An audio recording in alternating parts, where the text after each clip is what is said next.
Bueno, estamos en la unidad 1, en lo que es la lectura, pensamiento crítico y conocimiento. En la última clase habíamos terminado en fases de lectura, llegamos hasta la segunda fase inclusive. Para hacer un pequeño repaso, la primera fase de la lectura tiene que ver con la prelectura, lo que es la parte introductoria de inspección, una lectura que tiene que ver con lo superficial, es decir, una lectura global. En esta lectura identificábamos el tema, el contenido del autor, año de publicación, editorial, índice, estructura, bibliografía, etc.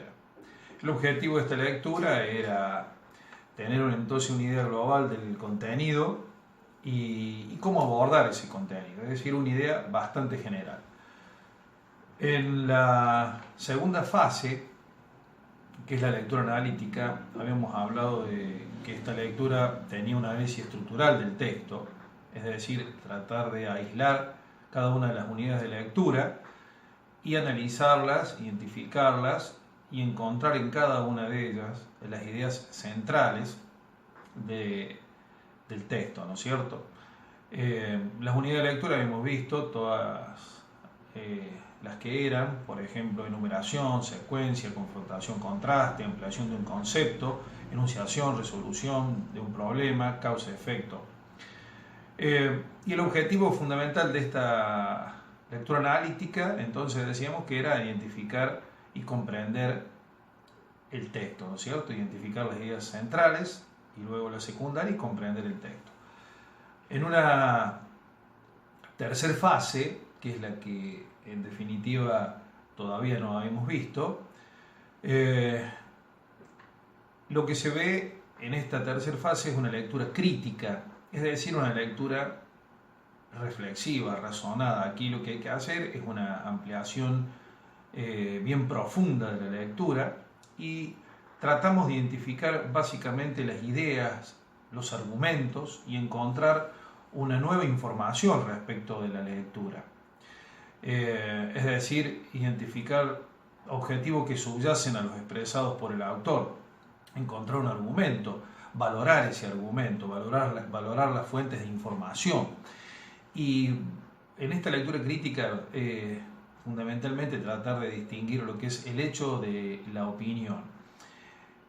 Para resumirla, esta lectura crítica debe ser una lectura donde nosotros podamos ser reflexivos y tratar de encontrar argumentos que podamos discernir con el autor. Es decir, ¿estamos en definitiva de acuerdo con lo que dice el autor o no lo estamos? Esa es la lectura crítica. En una cuarta fase de lectura, una postlectura, lo que tenemos que hacer es una reorganización de la información que nosotros buscamos, recolectamos. Ver las etapas anteriores, ¿no es cierto?, y tratar de organizar estas etapas.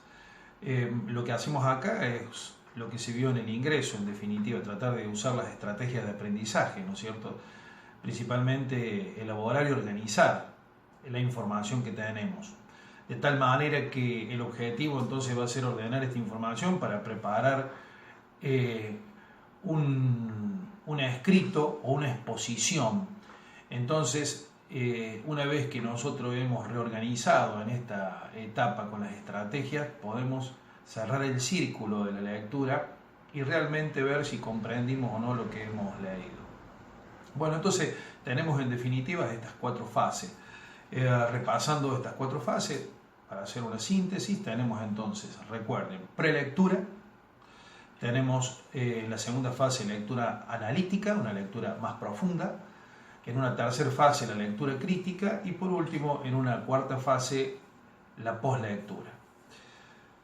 Pasamos ahora a otra etapa o otro eje importante en la unidad número 1, que es el pensamiento crítico. ¿Qué significa el pensamiento crítico? Primero veamos lo que significa pensar, imaginar, considerar, discurrir, es decir, reflexionar. Eso significa pensar, ¿no es cierto? Ahora bien, ¿qué significa lo crítico en definitiva? Esto de pensar críticamente.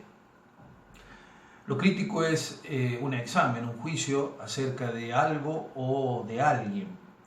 Es decir, tratar de ver lo que se expresa y reflexionar acerca de lo que se expresa, pero siempre y cuando teniendo un argumento propio, ¿no es cierto?